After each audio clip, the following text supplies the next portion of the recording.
إن الحمد لله نحمده ونستعينه ونستغفره ونستهديه ونعوذ بالله من شرور أنفسنا وسيئات أعمالنا من يهده الله فلا مضل له ومن يضلل فلا هادي له ونشهد أن لا إله إلا الله وحده لا شريك له وأن محمدا عبده ورسوله صلى الله عليه وآله وسلم. Nous sommes ce soir avec le 9e hadith, c'est celui de Abi Huraira. Le hadith de Abi Huraira. Et ce hadith-là, personnellement, je le considère comme le hadith le plus important. Il bien fait partie des hadiths les plus importants dans notre religion. Et je pense que si les musulmans comprennent ce hadith-là, je pense qu'on serait à l'abri de beaucoup de problèmes et beaucoup d'ignorance ou d'égarement. Pas dans le sens classique égarement, mais c'est un hadith qui est très important. Ce hadith-là est rapporté d'après Abi Huraira et qui se trouve dans les authentiques.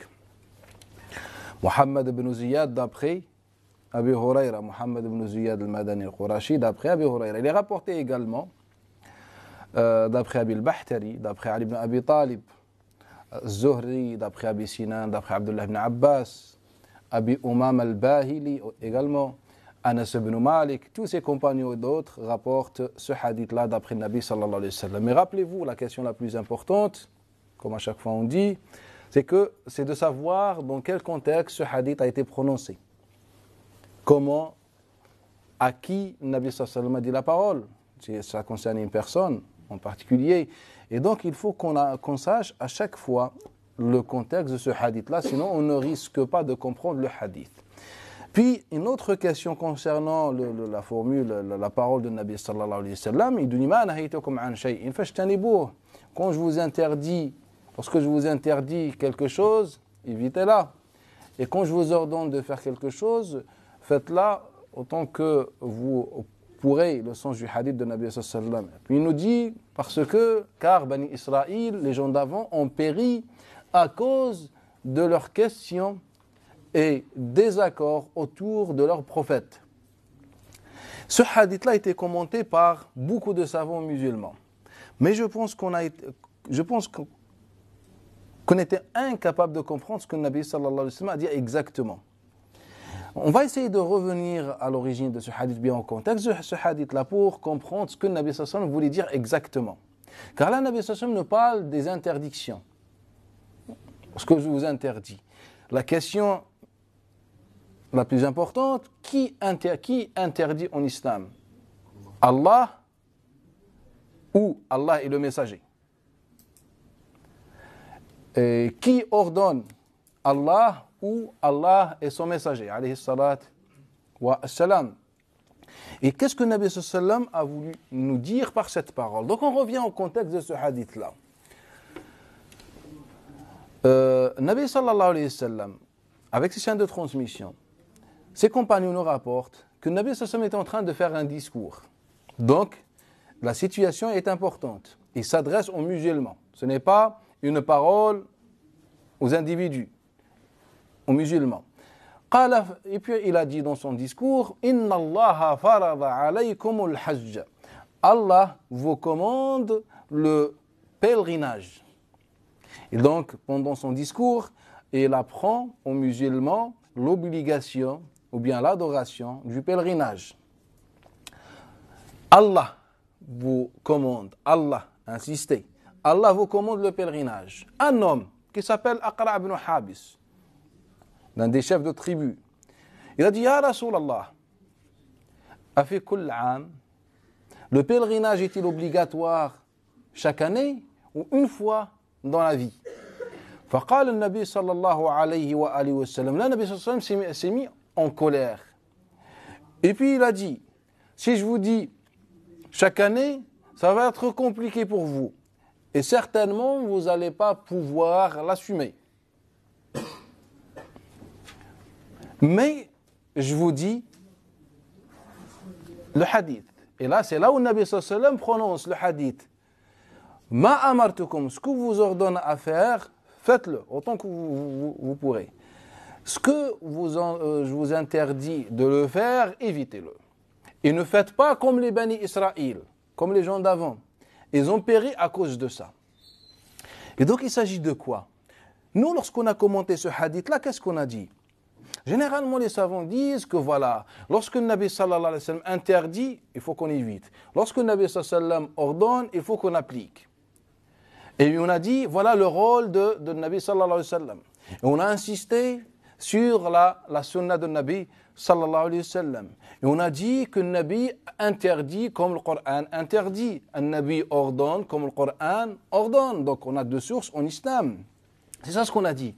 Mais je pense que si vous revenez comme à ce contexte-là qui est rapporté par ses compagnons, en fait, je pense qu'on va comprendre autre chose. On ne va pas comprendre la même chose. Il s'agit de quoi? D'un discours dans lequel le Nabi enseigne aux musulmans une adoration. Un homme se lève, il lui dit « Ya Rasulallah, voilà, cette adoration, est-ce qu'elle est obligatoire tout le temps, une fois dans la vie ?» Et le Nabi sallallahu alayhi wa sallam ne répond pas. Il fait quoi? Il se met en colère. Le Nabi sallallahu alayhi wa sallam oriente celui qui questionne vers ce qu'il devrait faire. Il lui dit, quand je vous ordonne, faites. Quand je vous interdis, évitez. Et là, on voit quoi? Que le Nabi sallallahu alayhi wa sallam a ignoré au début la question et s'est mis en colère. Ça veut dire quoi? Que la question n'est pas bonne. Mais je pense que chez nous, aujourd'hui, les musulmans, tous les musulmans, compris les savants, pensent que c'est une question légitime. De savoir, pour le musulman, d'apprendre sa religion. Il demande au cheikh comment je rattrape ma prière, comment je répare ma prière, comment si je me trompe dans le wudu, comment je fais. Est-ce que c'est obligatoire tout le temps? En quel moment c'est obligatoire? Et donc ce sont des questions légitimes. Cet homme pose la même question et Nabi sallallahu alayhi wa sallam considère cette question comme une question d'égarement. Pour quelle raison? Car il va faire la comparaison. Ne faites pas comme Bani Israël, ils ont péri à cause de ces questions. Et ça, je pense que la situation est très grave.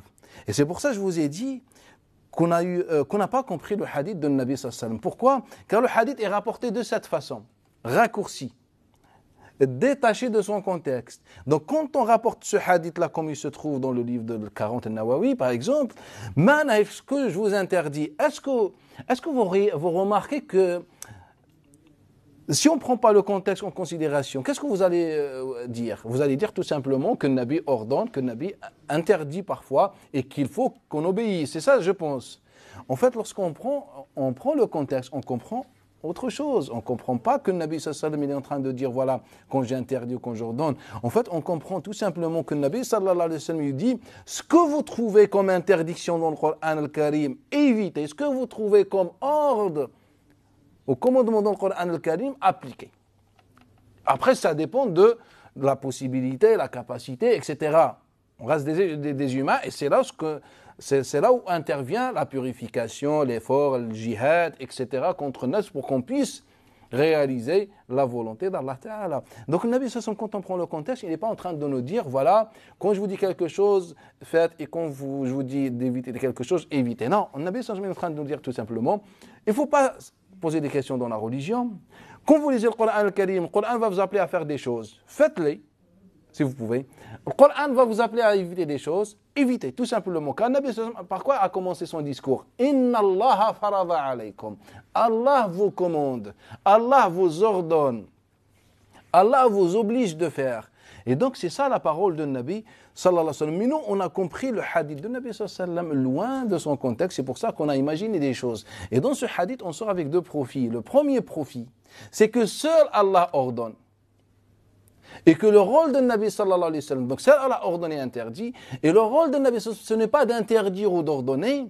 En fait, le rôle de Nabi sallallahu alayhi wa sallam, c'est d'expliquer ce que Allah a interdit ou ordonné. Et c'est pour ça Allah Ta'ala dit à son messager Anzalna ilayka dhikr litubayyina lin-nasi ma nuzila ilayhim. Nous avons fait descendre sur toi dhikr al-Qur'an al-Karim pour que tu enseignes aux gens ce qu'Allah Ta'ala a fait descendre. En fait, c'est Nabi sallallahu alayhi wa sallam, c'est le modèle du Qur'an al-Karim. Donc, c'est le premier profit. Le deuxième profit, c'est que poser des questions dans l'islam est haram. Les questions légitimes dans le Coran, c'est les questions autorisées dans le Coran al-Karim. C'est-à-dire tout ce qui est réflexion. C'est ça ce qui est obligatoire dans le din et légitime. Mais les questions comment pratiquer, comment adorer, comment je fais? Un Nabi sallallahu alayhi wa sallam a comparé ce genre de questions à ce que faisaient les Bani Israël. Il nous a dit, car Bani Israël ont péri à cause de ça. Et nous, on n'a pas récité le Coran al-Karim pour le savoir.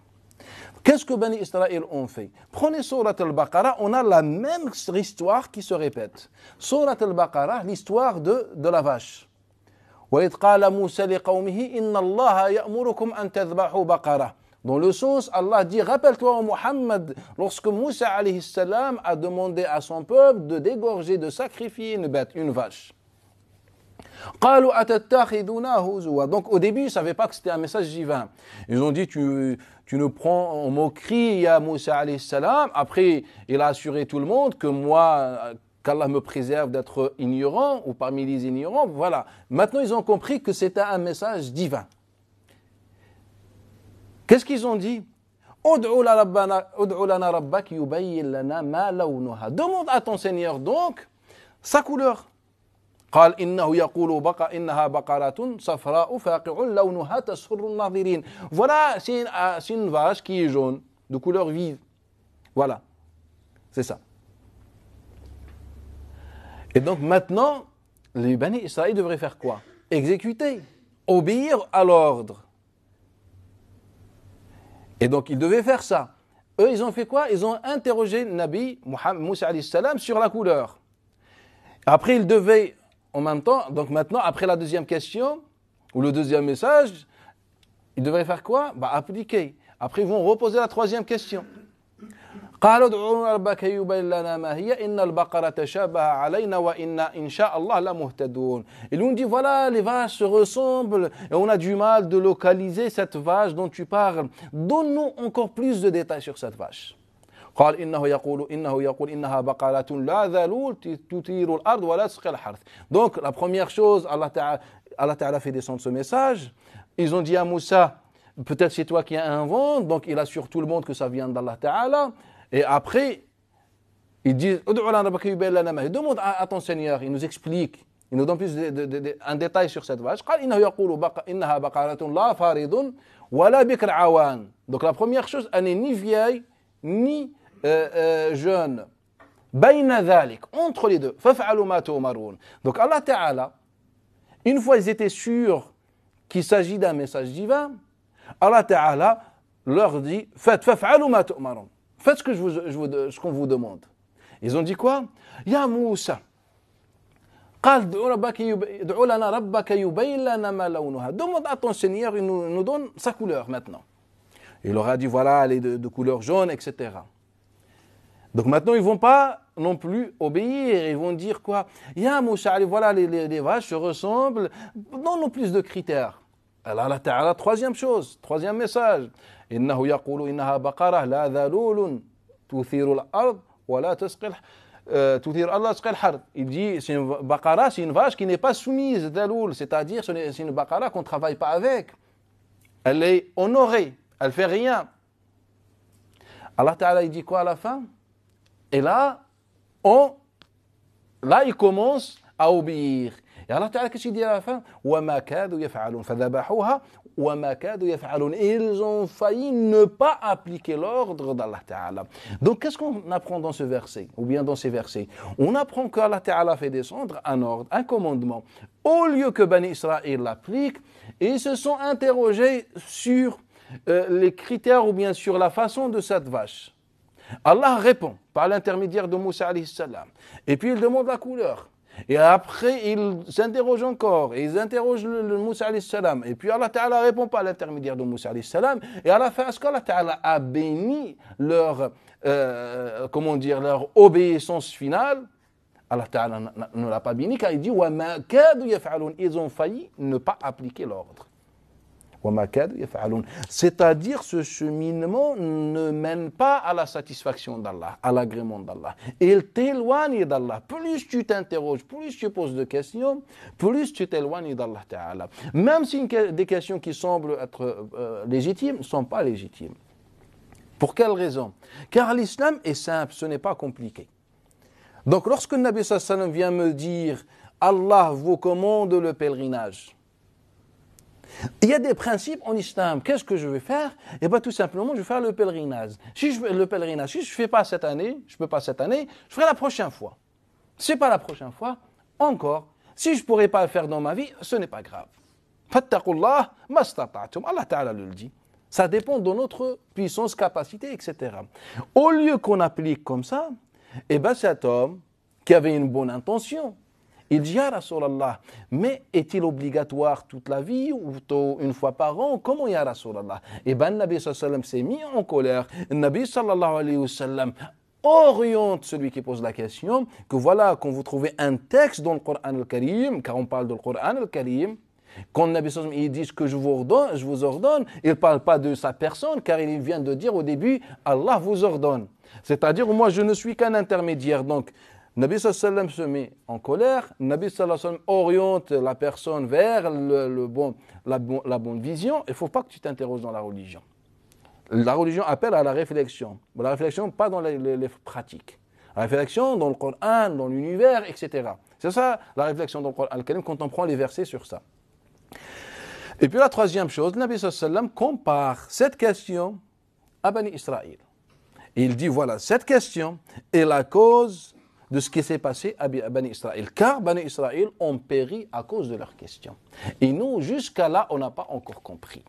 Puis Allah Ta'ala nous fait une démonstration dans l'histoire de Moussa alayhi salam, et on n'a pas encore compris. Il nous dit, à la fin, ils ont failli ne pas appliquer l'ordre. C'est que, ça veut dire tout simplement que poser des questions dans tes pratiques ne te mène pas à Allah Ta'ala, ne te fait pas rapprocher d'Allah Ta'ala. Ça te fait t'éloigner d'Allah Ta'ala, tout simplement. Car Allah Ta'ala le dit. Bani Israël devait faire quoi au début? Exécuter. Voilà. Allah Ta'ala a dit une vache, je cherche ni sa couleur, ni comment, ni rien du tout. Je vais chercher la première vache que je croise, je fais. Car l'objectif, ce n'est pas la vache en elle-même, c'est les conséquences de cet acte. C'est ça l'objectif. Et nous, qu'est-ce qu'on a fait? On a fait des questions, l'objectif de l'islam. Donc, à chaque fois, Allah Ta'ala nous dit, priez, faites les ablutions, faites le tahara, etc. Et nous, on rentre dans les détails. Imagine, j'ai fait comme ça, imagine, je n'ai pas fait comme ça. Et donc, c'est ça ce qu'Allah Ta'ala nous dit. C'est pour ça que je vous ai dit, ce hadith-là est le hadith le plus important, ou l'un des hadiths les plus importants dans notre religion. Mais on n'a pas encore compris. Pourquoi? Car déjà, les savants ont rapporté que le résumé, le raccourci de ce hadith-là, et ils nous ont dit, voilà ce que Nabi ordonne, ce que Nabi interdit, il faut le faire, il faut l'éviter. Et ça s'arrête là. Non, Nabi n'a pas dit ça dans ce sens-là. Quand on prend le contexte, on comprend autre chose. On comprend que Nabi sallallahu alayhi wa sallam voulait orienter la personne à ne pas poser de questions, que Nabi sallallahu alayhi wa sallam voulait nous dire que seul Allah Ta'ala qui interdit, seul Allah Ta'ala qui ordonne. Ce n'est pas autre chose. Prenez par exemple dans Surat al-Baqarah, ou bien dans Surat al-An'am. Allah Ta'ala, qu'est-ce qu'il dit? وَقَالُوا هَذِهِ أَنْعَامٌ وَحَرْثٌ لَا يَطْعَمُهَا إِلَّا مَنْ نَشَاءُ. Si vous prenez par exemple avec moi, et je vous invite d'ouvrir le Mushaf, dans Surat al-An'am, le verset, je pense, 138, Allah Ta'ala va nous parler d'une chose importante. Il nous dit, voilà, que les mouchriquins ont dit que ces An'am, ces terres agricoles et ces bêtes, sont autorisées et interdites dans certaines conditions. On descend plus bas. Donc regardez la philosophie, la vision, ce que propose l'homme. Que ça c'est interdit dans cette condition, autorisé dans cette condition. Le verset d'après, ceci est autorisé pour les hommes, mais pas pour les femmes. Et dans ce cas-là, c'est autorisé également pour les femmes. Prenez les versets avec moi, 138, 139. On descend. Allah Ta'ala, qu'est-ce qu'il dit? Regardez maintenant la proposition divine, ce que Allah propose à l'homme. Donc, dans la politique de l'homme, la vision de l'homme, ça c'est interdit, c'est des conditions, on complique la vie, etc. Allah Ta'ala dit, il dit, c'est Allah qui a créé les jardins, les différents jardins. Donc, il nous parle de ses bienfaits. Après, qu'est-ce qu'Allah Ta'ala nous dit? Je ne vous demande qu'une seule chose, et j'interdis qu'une seule chose. Je vous demande le droit de ce que vous récoltez, et de ne pas gaspiller. Sinon, tout est halal pour vous. Et après, on lit le verset d'après, Allah Ta'ala il nous dit thamaniyatu azwaj. Si vous prenez ce verset ou ces deux versets, déjà la première chose, vous ne risquez pas de comprendre ces versets dans les livres de tafsir. Dans les livres de tafsir. L'explication n'a aucun sens. Mais moi, je vous invite quand même à revenir à ces versets dans le Coran al-Karim. Donc, après le verset dans lequel Allah Ta'ala parle de ce mérite et que c'est halal, je ne demande qu'une seule chose et j'interdis qu'une seule chose. Je demande de partager avec les autres et j'interdis le gaspillage. Sinon, au principe, tout est halal. Simple. Et après, Allah Ta'ala, juste le verset d'après, il nous dit « Thamaniyat azwaj ». Il nous dit « Prenez 8 couples de bêtes ». Moi, j'aimerais bien que vous posiez une question. À quoi ça sert? Ou bien est-il inconnu? Ou bien l'homme ignore-t-il qu'il y a des bêtes et des couples, des mâles, un mâle et une femelle? L'homme ignore ça? Qu'il y a le chien et la chienne, qu'il y a le mouton et la brebis, ou je ne sais pas, il y a le chameau, la chamelle. Allah ignore ça? Ou bien l'homme ignore ça? Pourquoi Allah Ta'ala veut nous parler de ça? Prenez ces versets et vous allez voir.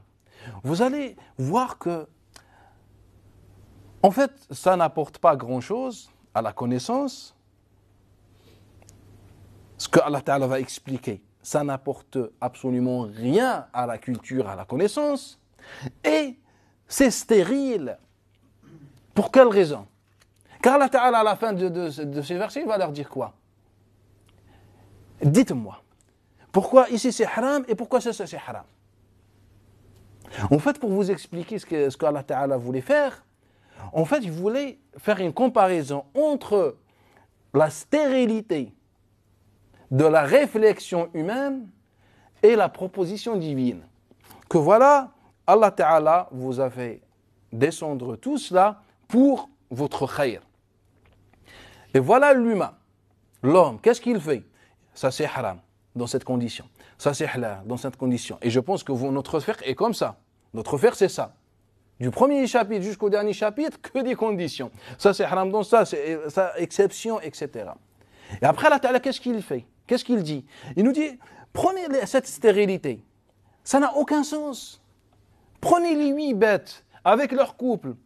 Est-ce que ces associateurs, quand il parle des associateurs, est-ce que ces associateurs peuvent vous expliquer pourquoi ils ont interdit cela dans ce cas-là et autorisé cela dans ce cas-là? Est-ce qu'ils ont une réponse? Pourquoi ça c'est interdit? Pourquoi ça c'est autorisé? Pourquoi dans ce cas-là c'est juste déconseillé? Et dans ce cas-là, pourquoi c'est interdit? Sont-ils capables de vous fournir une réponse? Non. Et là, Allah Ta'ala dit à son messager, le verset d'après, il dit « Qul لا أجد فيما أوحي إلي محرما على طاعم يطعمه إلا أن يكون ميتة. » Allah Ta'ala maintenant, il dit à son messager, toi, Ya Muhammad, dis que ta religion, je ne trouve pas dans ce qu'on m'a révélé d'interdit, sauf 2 points. Et Allah Ta'ala parle de 2 choses. Donc il nous donne l'exemple, la bête morte, etc. Après il finalise par 2 choses. الفسق والرجس. الفسق والرجس. Que la première chose, fisq, Allah interdit ce qu'on a sacrifié à autre qu'Allah Ta'ala, pour les idoles, etc. Alors qu'au principe, Allah a créé ça pour notre khayr et nous on va remercier des idoles. Donc Allah Ta'ala a interdit cette perversité. Il l'a décrit comme ça. Et deuxième chose, qu'est-ce qu'Allah Ta'ala a interdit? Al-rijs. Al-rijs. Qu'est-ce que rijs? C'est tout ce qui nuit à la santé. On dit un tel iragis, c'est-à-dire en mauvaise santé. Et donc Allah Ta'ala, dans le Coran al-Karim, il est en train de nous exposer quelque chose. Prenez le cas des associateurs qui interdisent des exceptions, ils ont plusieurs cas, plusieurs discours, etc. Et après Allah Ta'ala prend cette idéologie et la confronte à la réalité des choses. Maintenant, bismillah. Il y a les bovins et les bovines ou je ne sais pas. Maintenant, pourquoi dans ce cas-là c'est haram et dans ce cas-là c'est halal? Nabbi'uni bi'ilm. Allah Ta'ala leur dit, nabbi'uni, informez-nous d'une science. Enseignez-nous maintenant. Bismillah. Pourquoi c'est interdit et c'est pas autorisé? Pourquoi dans ce cas-là c'est autorisé et pas interdit? Donc, bismillah. Allah Ta'ala nous dit comme ça. Donnez-nous une connaissance, un argumentaire, une logique. Il n'y a pas de logique. Donc Allah Ta'ala se dirige vers son messager, il lui dit, Ya Muhammad, et toi, dis-leur que dans tout ce qu'on t'a révélé dans le Coran al-Karim, tu ne trouves aucun interdit sauf deux choses. Une chose qui nuit à la santé et une chose qui est sacrifiée pour les idoles. Une religion simple. Une religion simple.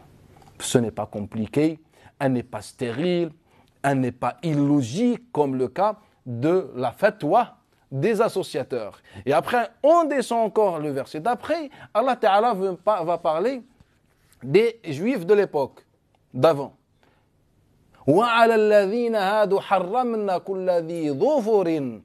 Concernant les juifs, il nous dit, nous avons interdit les bêtes à ongles uniques, etc. Pourquoi? C'est ainsi que nous avons châtié les juifs. Et donc Allah Ta'ala, qu'est-ce qu'il dit?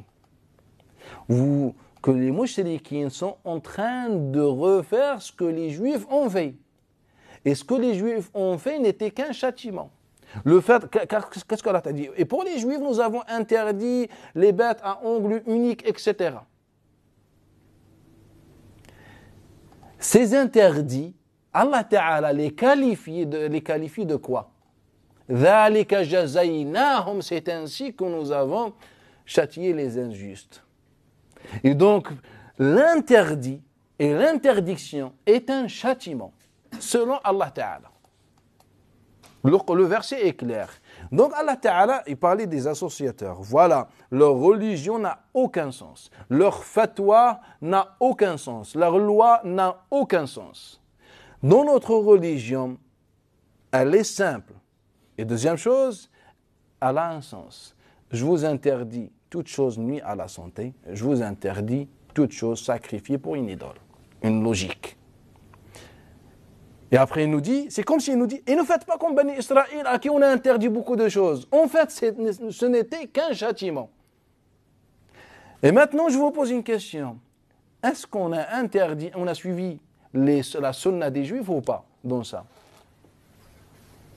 Et si on a suivi la sunna des Juifs, on est dans le châtiment, c'est la connaissance. Vous cherchez la ijaza dans le fiqh, ou vous cherchez le châtiment dans le fiqh? Mais il faut qu'on réfléchisse.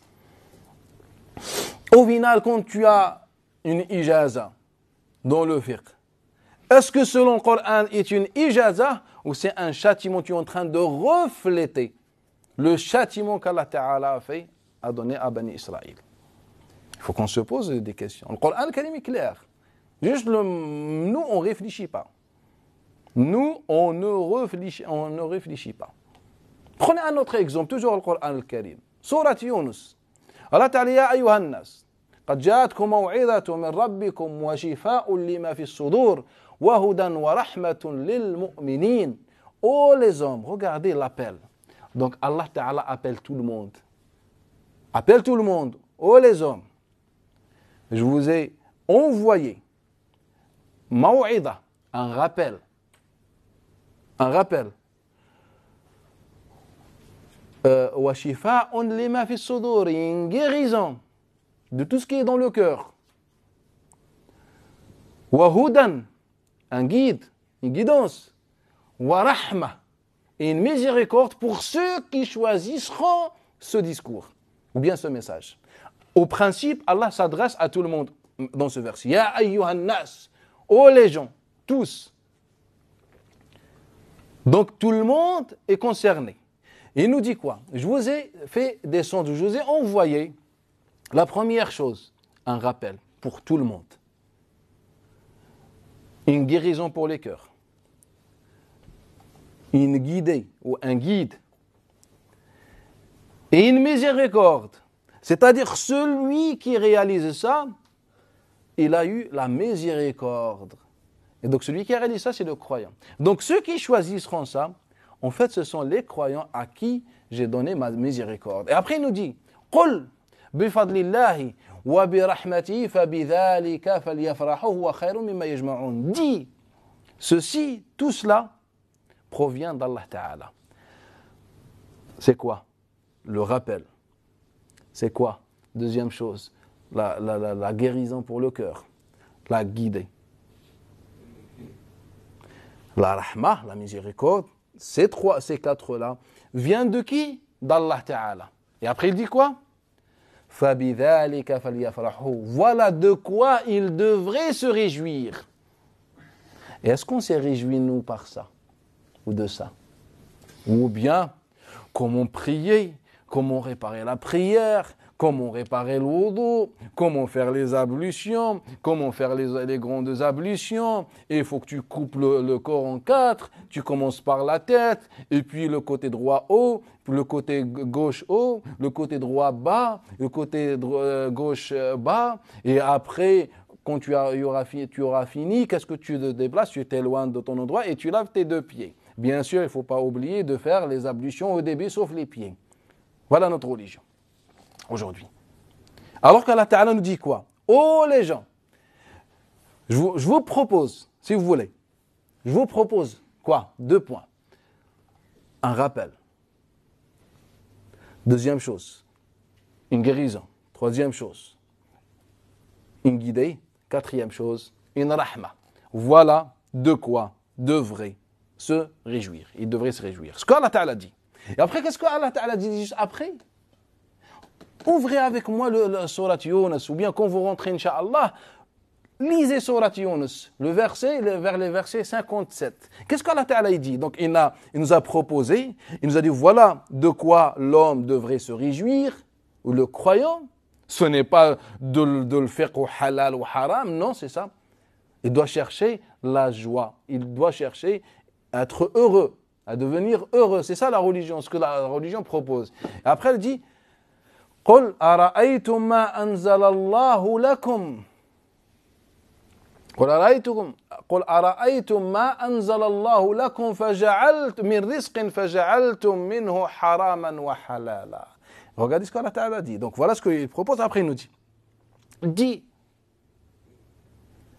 avez-vous ce qu'Allah Ta'ala fait descendre comme subsistance et vous avez fait d'elle parfois le haram?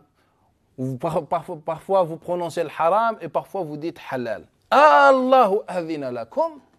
Est-ce Allah vous a donné cette permission de chercher le halal ou le haram? Donc Allah Ta'ala venait dire quoi? Voilà l'islam, la simplicité. L'homme en islam, le croyant, doit chercher à être heureux, la sérénité, la réflexion, l'amour d'Allah Ta'ala. Il se réjouit de tout cela.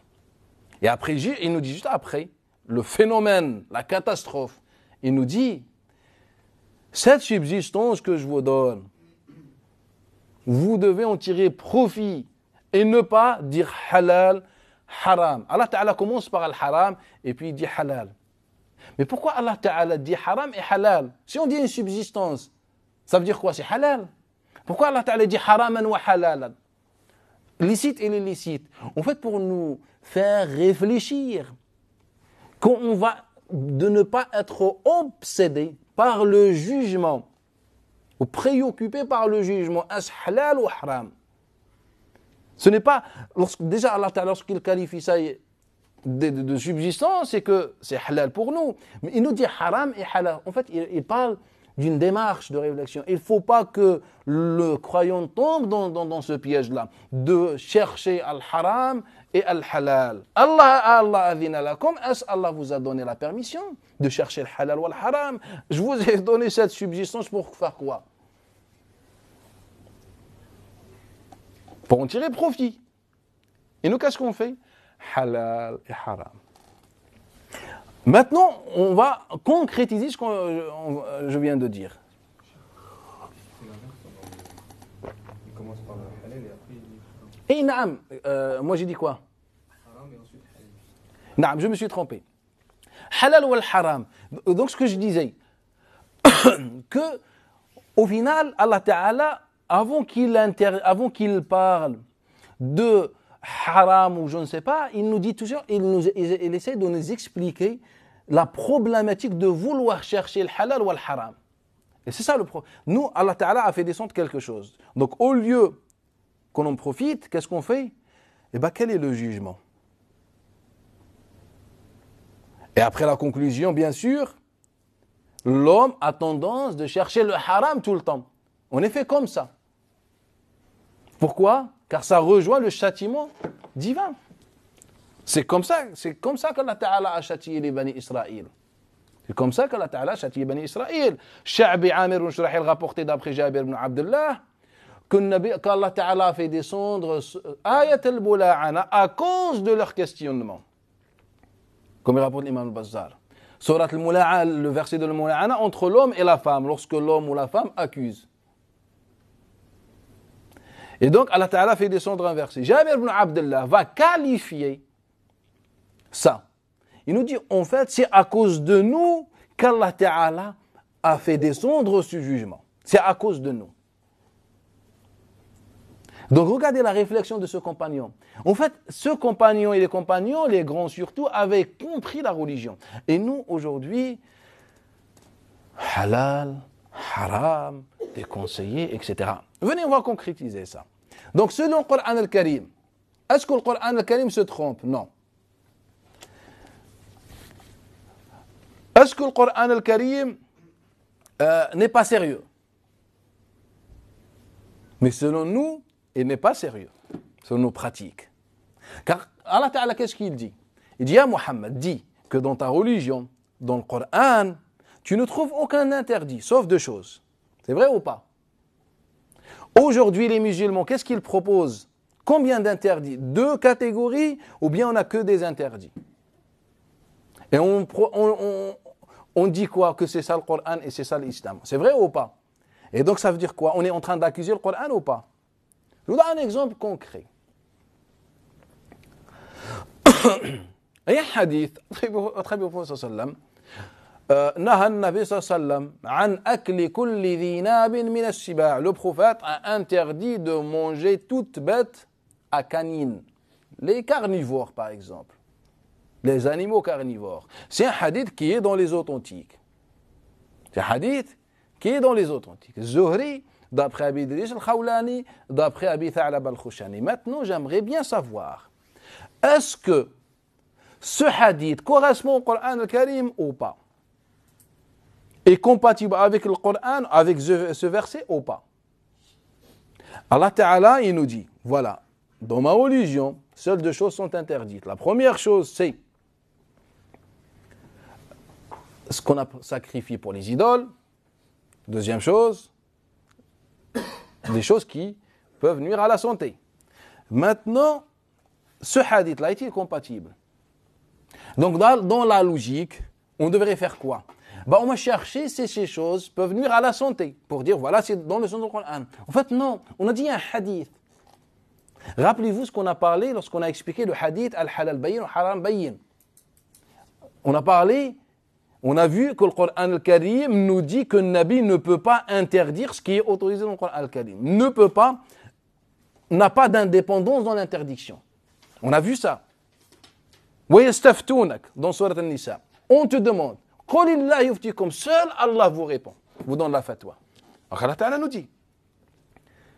À chaque fois, on demande Nabi sallam, au prophète sallam, pose des questions, même parfois par les mouchriquines.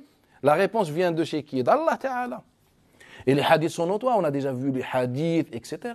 Et Nabi n'est là que pour éclaircir, pour expliquer, pour mettre en pratique l'enseignement coranique. Et donc, ce hadith-là vient nous interdire de manger ces bêtes-là. Mais c'est un mensonge. An-Nabi sallam n'a jamais prononcé cette parole. Maintenant que mange ou pas l'homme, chacun est libre. Que tu aimes ou pas de manger un loup, par exemple, ou un ours, un grizzly. Tu peux en manger si tu veux, si tu as envie. Si tu as envie. Bismillah. Un tigre.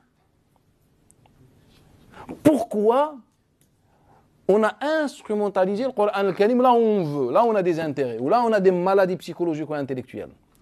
Le Coran al-Karim n'interdit pas ça. Il nous dit seul ceci est interdit. Et nous, on veut interdire. Après, les musulmans sont bloqués Lorsqu'on leur dit, voilà, c'est un hadith qui est rapporté par le Bukhari ou Muslim, d'après Zuhri, d'après Abi Idris Khawlani, d'après Abi Tha'laba. Vous connaissez mieux que tout ça, c'est une chaîne de transmission authentique. En fait, la science du hadith classique a prouvé et démontré sa stérilité et sa limite. Je vais vous dire pourquoi. Ce hadith-là, en particulier, donc ce hadith-là parle de deux choses. Que le prophète a interdit de manger les bêtes à canines, tout ce qui est carnivore. Deuxième chose, et les ânes domestiques. Vous connaissez ce hadith-là. Et ça, je vais vous dire que c'est un mensonge. Et je vais vous expliquer pourquoi. Ce hadith-là, on dit que le prophète l'a dit le jour de Khaybar. Le jour de Khaybar. Et là, je vais juste vous aider, vous donner des éléments qui vont vous permettre à réfléchir. Et qui peuvent vous aider dans la réflexion. Lorsque les compagnons rapportent une interdiction, est-ce que vous remarquez dans les hadiths que vous connaissez, vous avez déjà entendu parler, que les compagnons parlent des endroits? En fait, Nabi sallallahu a interdit ça à Quba. Oh, Nabi sallallahu alayhi wa sallam interdit ça dans Sunuh, par exemple. Est-ce que vous avez déjà entendu ça? Je pense que jamais. Généralement, on dit le prophète a interdit, point final. La conclusion, la compréhension du compagnon. Dans ce hadith-là, tous les compagnons rapportent que Nabi sallallahu alayhi wa sallam a interdit de manger l'âne domestique dans le jour de Khaybar. Il vient, Zuhri, d'après Abi Idris, d'après Abi Tha'laba, rajouter et de manger les bêtes à canines. Les carnivores. Maintenant, on a interrogé les compagnons. Qui, parmi vous, les compagnons, qui rapportent ça? On a trouvé que les gens de Al-Koufa rapportent tout ce hadith d'après Ali, Abdullah ibn Abi Awfa et d'autres compagnons. Et personne n'a mentionné les carnivores, qui n'est pas compatible avec le Coran. Et même les ânes domestiques ne sont pas compatibles avec le Coran, mais je vais vous expliquer le secret. Et donc tous ont rapporté que le Nabi a interdit de manger les ânes domestiques, ou l'âne domestique, le humur al-ahliya. Ils n'ont pas rajouté ça. On a interrogé les compagnons de Al-Madina, Abdullah ibn Omar, Jabir ibn Abdullah et les autres. On leur a dit, qu'est-ce que le Nabi a interdit ce jour, le jour de Khaybar? Ils nous ont rapporté la même version que celle des gens de Al-Koufa. Le prophète a interdit l'âne domestique. Ça s'arrête là. On a interrogé les compagnons de Mecca, comme Al-Ghifari, comme Abdullah ibn Abbas et d'autres. Ils nous ont confirmé la même chose. On a été dans la région de Cham, et on trouve que le Nabi sallallahu alayhi wa sallam a pris du ventre, a grossi. Il est devenu obèse, il a grossi. Pourquoi? Car on était avec le Nabi interdit de manger l'âne domestique, le jour de Khaybar, et maintenant, le Nabi sallallahu alayhi wa sallam, le jour de Khaybar, a interdit de manger l'âne domestique, les carnivores, et rajoute une liste. Est-ce que déjà cet élément ne pousse à réfléchir ou pas? Pourquoi tous les compagnons de toutes les régions et leurs élèves, les savants de toutes les régions, personne n'a rapporté ça? Pourquoi il n'y a que les gens de Cham? Mais je vais vous raconter un secret pour vous montrer que notre patrimoine il a été, machallah, très bien préservé. Vous avez patrimoine de hadith, ce qu'on appelle authentifié, authentification, etc. Ibn Jurayj, l'un de ceux qui rapportent ce hadith d'après Zuhri, qu'est-ce qu'il disait? Voilà, c'est masha'Allah. Il disait, Ibn Jurayj, d'après Zuhri, au sujet du hadith de l'époque de Abd al-Malik, d'après Abi Idris, d'après Abi Tha'laba. Est-ce que vous avez un commentaire à faire? C'est comme ça il le rapporte. Ibn Jurayj dit, d'après Zuhri, au sujet du hadith apparu à l'époque de Abd al-Malik ibn Marwan, d'après Abi Idris, d'après Abi Tha'laba, il nous dit que le prophète, le jour de Khaybar, a interdit, etc.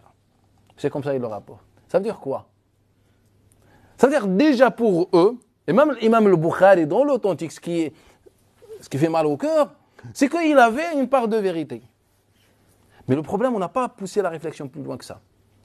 C'est qu'il rapporte par d'autres élèves de Zuhri qui disent que Zuhri disait quoi lorsqu'il a rapporté ça, ce hadith. Il rapportait ce hadith, il disait Ma sami'na bihada hatta qadimna ash-Sham.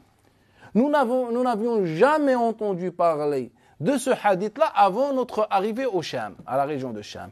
C'est que Zuhri, qui est mort dans les années 20 pendant le 2e siècle, 124 à peu près, quelque chose comme ça, il nous dit, je n'ai jamais entendu ce hadith-là avant mon arrivée à la région de Sham. Jamais.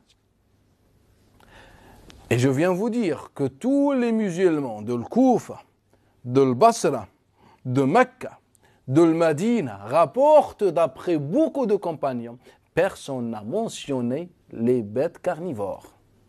Il n'y a que ce hadith-là. Et même les transmetteurs qui rapportaient ce hadith-là d'après Zuhri, ils l'appelaient le hadith de l'époque de Abd al-Malik ibn Marwan.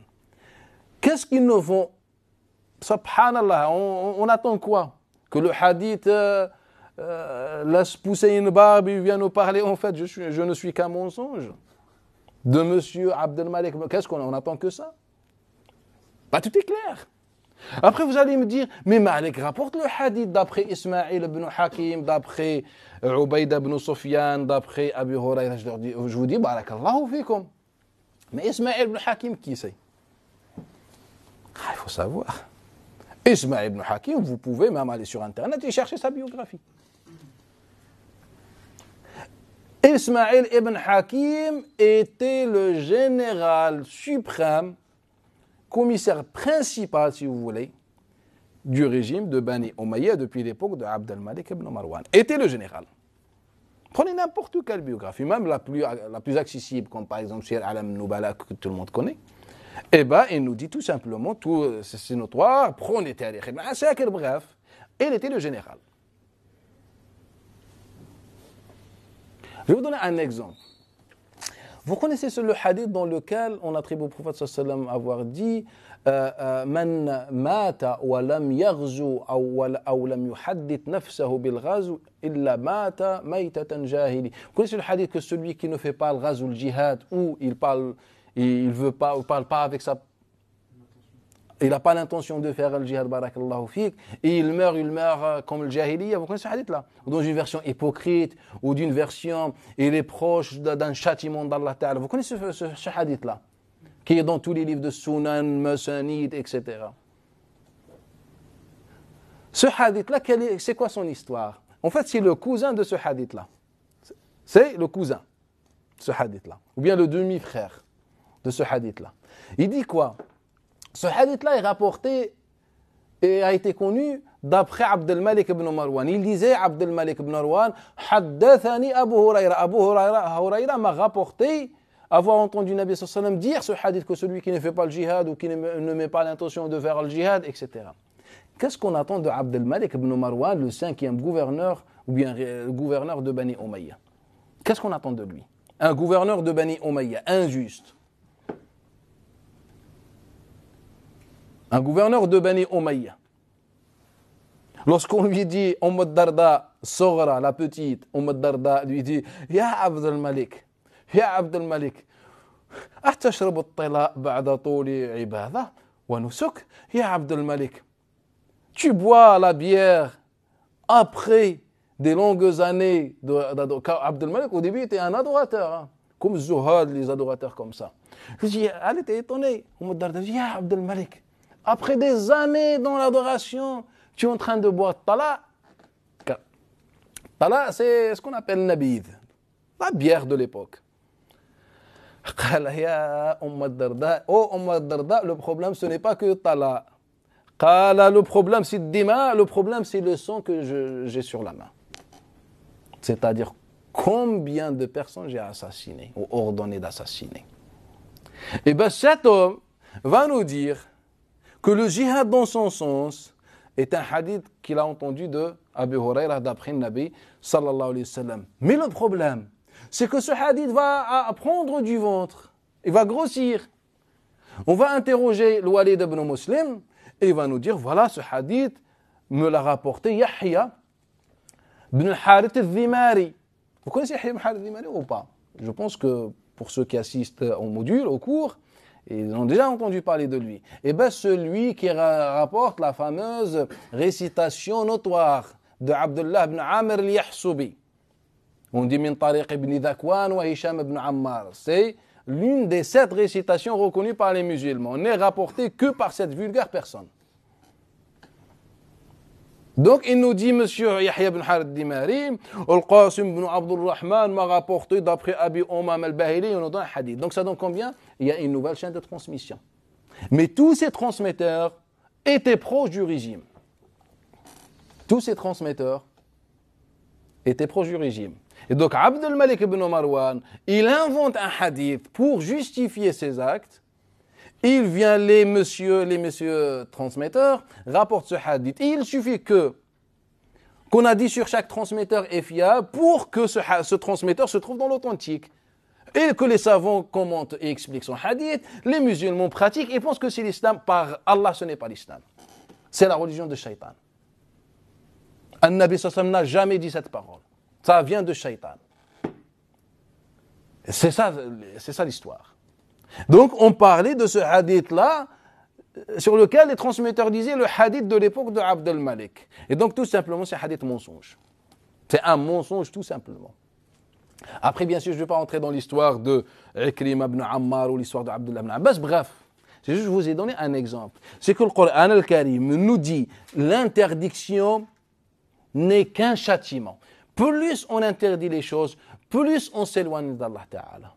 Plus on est simple, plus on se rapproche d'Allah Ta'ala. C'est ça l'islam, le raisonnement de l'islam, comme on a vu avec ces versets, le hadith d'aujourd'hui.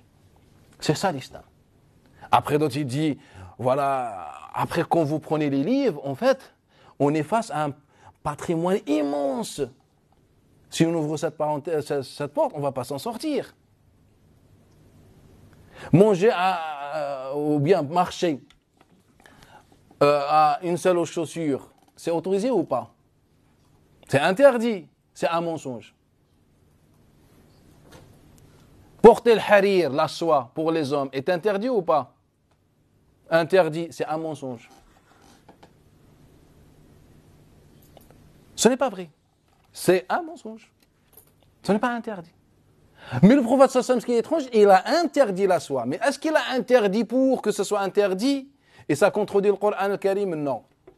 Et c'est pour ça que le Nabi sallallahu alayhi wa sallam, lorsqu'il a reçu dans le hadith, qui est rapporté par beaucoup de chaînes de transmission, dont Layth ibn Sa'd, d'après ibn Abi Mulaika, d'après le Misr ibn Makhrama, que le Nabi sallallahu alayhi wa sallam a offert à Al-Makhrama ibn Bukayr, le père, lui a offert d'ibaj, une belle tenue en soie, remplie d'or, à motif en or. Est-ce que l'or c'est halal ou haram pour l'homme? J'ai déjà traité cette question, des questions des bagues, etc. J'explique que c'est un mensonge. Tous les compagnons, ou la majorité des compagnons, avaient des bagues en or. C'est pas haram. Pour la question de l'or, il y a un mensonge. Ce n'est même pas un hadith. Il y a des hadiths faux. La question de l'harir, de la soie, il y a des hadiths qui sont bons. Le Nabi sallallahu alayhi wa sallam, qu'est-ce qu'il a dit? Malik d'après Nafi', d'après Ibn Omar, Malik d'après Ibn Dinar, d'après Ibn Omar. Il nous dit, c'est l'habit de ceux qui n'ont pas de khalaq.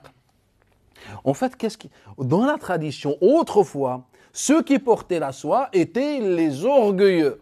Et le Nabi sallallahu alayhi wa sallam leur a dit, c'est l'habit de ceux qui n'ont pas de khalaq, qui n'ont pas de moralité, qui sont bizarres, orgueilleux. Mais il n'a pas interdit. Et c'est pour ça que je vous ai dit que le Nabi sallallahu alayhi wa sallam est là pour nous expliquer, en fait, de mettre le Coran en pratique. L'orgueil est interdit dans l'islam, dans le Coran al-Karim. Parmi les exemples de l'orgueil, dans l'époque de Nabi sallallahu alayhi wa sallam, c'est le port de soie, de la soie. Et donc, Nabi sallallahu alayhi wa sallam dit que c'est interdit. Mais ce n'est pas interdit jusqu'au jugement dernier. La tradition a changé, tu peux porter. C'est pour ça que les compagnons portaient la soie, dont Moussa al-Ash'ari, bref, Sa'd ibn Abi Waqqas et les autres. Ils portaient la soie. Et l'or, on dit haram. On est dans un problème fondamental. Un Nabi sallallahu alayhi wa sallam ne peut pas interdire ce qui n'est pas interdit dans le Coran al-Karim. Sauf s'il est compatible au Coran al-Karim, dans le sens du Coran, car le prophète est là pour nous enseigner la religion. Nabi nous enseigne comment prier, comment faire le pèlerinage, etc. Et nous enseigne les interdits du Coran al-Karim par rapport à dans notre quotidien. C'est ça le Nabi sallallahu alayhi wa sallam, ou bien la sunna de Nabi sallallahu alayhi wa sallam. Mais nous, on a attribué au prophète sallam des temps de hadith. Est-ce que l'islam est simple? Loin de tout ce que je suis en train de dire, loin des livres, etc.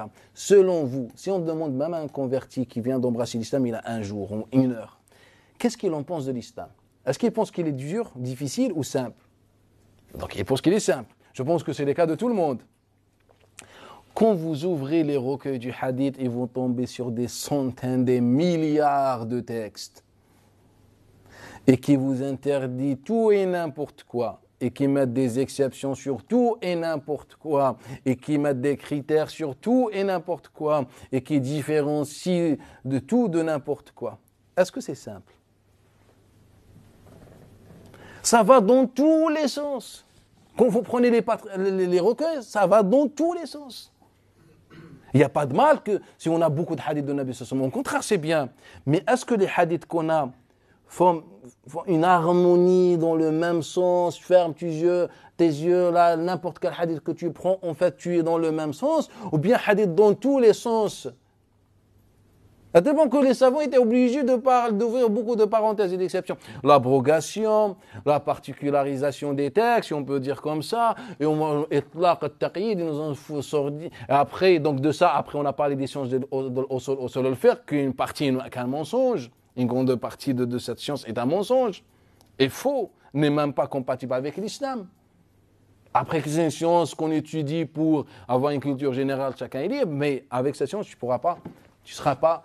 pourras jamais comprendre de ta religion. Et donc, c'est ça le problème. Un patrimoine. Notre vie est carrée, c'est vrai ou pas? Quand vous entrez à la mosquée, vous dites une invocation ou pas? Quand vous sortez de la mosquée, quand vous entrez à la maison, quand vous ressortez de la maison, il y a une invocation ou pas? Quand quelqu'un met un nouvel habit, vous lui dites quelque chose ou pas? Pour le voyageur, pour celui qui va faire ses adieux aux voyageurs, il y a une invocation à dire ou pas? Après l'Asr, vous récitez l'Aït Kursi ou pas? Par Allah, tout ça est un mensonge. Aïe. C'est un mensonge.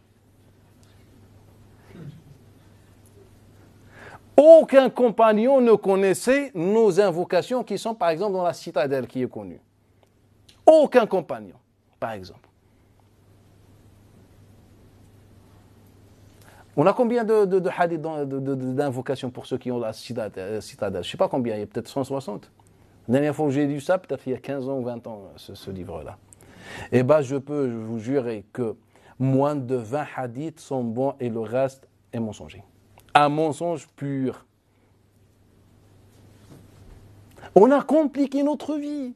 Un Nabi et les compagnons n'étaient pas obsédés. Inch'Allah, on fera des interventions et on va étudier invocation par invocation et je vais vous expliquer que 1 plus 1 égale 2.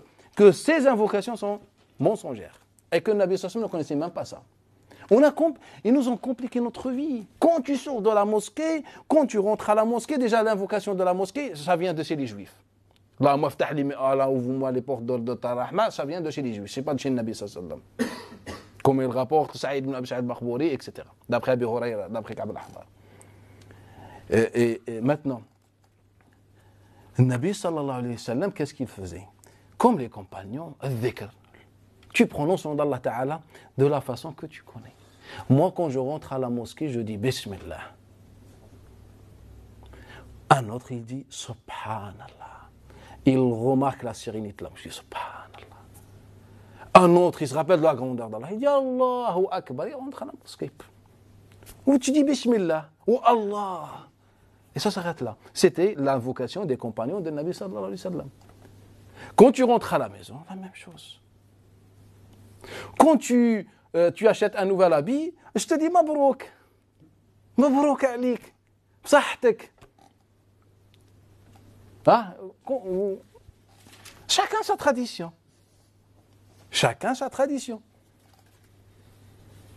Et bien tout simplement, on disait comme ça. Mais nous, quand tu achètes un nouvel habit, je te dis quoi? Qui connaît le hadith? Ilbis jadidan, porte jdid, et ish Saïda, vie heureux. Et la dernière, Wamut, Shahida, et meurt martyr. Quel est le rapport entre martyr et un nouvel habit? Subhanallah, expliquez-moi. Quel est le rapport? Quel est le rapport entre martyr et ça? Quel? Bismillah.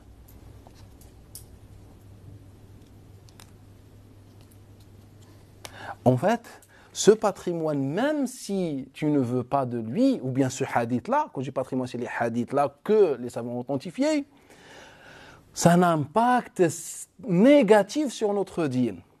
Depuis ton enfance, quand moi, mon père m'a appris ce hadith-là, et j'avais 5 ans. Donc, depuis l'âge de 5 ans, je pense que l'un des objectifs de dîne, même dans le cas normal, c'est de mourir martyr. Selon le hadith, c'est vrai ou pas? Car dans le cas normal, moi j'étais fermé quand j'ai acheté une belle tenue. Donc toi tu viens me dire, Inch'Allah tu meurs martyr. C'est-à-dire que, en fait, il n'y a pas une vie normale. En fait, dans tous les cas, même si on est au paradis, on demande l'amour de mourir martyr. Ya Allah, je veux faire le djihad même au paradis. Vous voyez ce que je veux dire ou pas? C'est enraciné en nous. Depuis tout petit, on pense qu'il faut mourir martyr, même s'il n'y a aucun problème, même si tout le monde est tranquille. Non, martyr. Car imaginez, depuis un moment, on était en sérénité, tranquille, etc. Ou bien imaginez, Inch'Allah, Allah Ta'ala change les choses et le monde vivra un jour en paix. Imaginez. On est d'accord? Et tu achètes un nouvel habit. Je dis quoi? Meurs martyr. Moi, je te réponds comment? En fait, tu vis dans le passé. C'est bon, on vit en paix. Pourquoi tu dis meurs en martyr? Et donc, c'est un hadith attribué au prophète sallallahu alayhi wa sallam. C'est un mensonge. Quand tu te maries,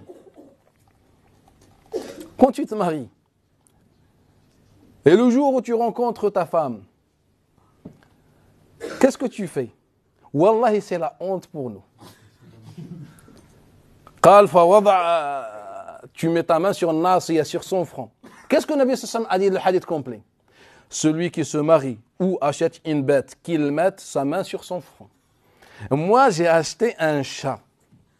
Je mets ma main sur le front de ce chat et je dis, Ya Allah, je te demande le khayr de ce chat. L'autre, il a acheté un chien. Il met sa main. Le hadith est authentique sans divergence, pratiquement. Il est appliqué par tous les musulmans. L'autre, il a acheté un chien. Ya Allah, je te demande le khayr de ce chien. L'autre, il a acheté une vipère, sur la main sur le front. Ya Allah, je te demande le khayr de la vipère. L'autre, un âne. L'autre, un chameau. Et l'autre, il s'est marié tout simplement. Et donc, c'est comme tout le monde, comme le chat, le chien, l'âne, etc. Et bien, la liste, la femme en fait partie. Ya Allah, je te demande le khayr. Et moi, j'imagine bien cette femme assise, la pauvre, et que le mari, le Dieu, il, comme ça, debout, et elle assise, et il met Ya Allah. C'est-à-dire, c'est une impureté. Et tu demandes à Allah Ta'ala son khayr. C'est vrai ou pas? Eh bien, tous les musulmans font ce dua-là. Il y en a qui oublient, mais tous les musulmans font ce dua-là. Heureusement pour ceux qui ont oublié le jour du mariage. Ce hadith a une dimension bizarre ou pas? Ça veut dire quoi ce hadith-là? Au-delà de l'invocation, que ça, indirectement, ça nous donne une idée sur la femme ou pas? Est-ce que la femme c'est quelque chose? Non. La femme c'est comme le chien, comme l'âne, comme le chameau. C'est quelque chose que tu achètes. Sauf que l'achat des femmes, ça s'appelle en islam mariage, selon la vision des hommes. Eh bien c'est ça. Et c'est un mensonge. Attribué à Amr ibn Shu'aib d'après son père, d'après son grand-père. Cette chaîne de transmission nous rapporte un recueil qui a été laissé par Abdullah ibn Amr ibn al-As à ses héritiers. Et au IIe siècle, plus de 100 savants rapportent ce recueil-là, dont Malik. Et il note ce recueil. Il y en a qui mémorisent le recueil. Il vient Muhammad ibn Ajlan et qui nous rapporte un hadith aussi important. Mais, comme les savants ont dit que Muhammad ibn Ajlan, Saduq Hassan al-Hadith, eh bien ce hadith est bon. On a dit un peu fiable, et bien donc ce hadith est bon. On l'accepte. Et que les musulmans, on ne s'est même pas posé de questions. Imaginez, je vous laisse un petit mot, un papier, maintenant je vous laisse un mot. Et vous êtes une cinquantaine. Après ma mort, 20 ans plus tard, il vient quelqu'un qui n'a même pas pris de notes et il rapporte un hadith que vous n'avez jamais rapporté ni entendu parler. C'est un hadith qui est bon. Mais nous, on ne réfléchit même pas. Il s'appelle un transmetteur fiable, c'est fiable. Un transmetteur fiable, c'est fiable. Comme on a, validé des transmetteurs imaginaires qui se trouvent dans les authentiques. Par Allah, ils n'ont jamais existé. Ils ne font même pas partie des fils d'Adam. Ils sont fiables, valides. Alors que ça n'existe même pas. Il n'y a pas que ce transmetteur. Et donc, quand tu ouvres les portes de notre patrimoine de hadith, eh ben, tu trouves de ça. La nuit de ton mariage, tu mets ta main sur le front de ta bête ou ta femme, c'est pareil. Il n'y a pas de différence en islam. C'est l'égalité. L'islam, c'est l'égalité entre la femme et la bête. Pourquoi ? C'est l'islam de l'égalité, de la justice, etc. L'homme, il est au-dessus, mais l'égalité entre les bêtes et les femmes, c'est pareil. Et les savants ont expliqué ce hadith-là, etc. Et c'est une parole prophétique. Après, les chers prédicateurs, ils font sur le minbar ou leur conférence, l'islam, c'est l'égalité. Mais l'égalité entre qui ? La bête et la femme. Et donc, c'est un problème. Quand quelqu'un meurt, on lui fait de dua ou pas ? On demande quoi pour lui ? Qu'Allah Ta'ala lui donne une femme meilleure que sa femme. C'est vrai ou pas ?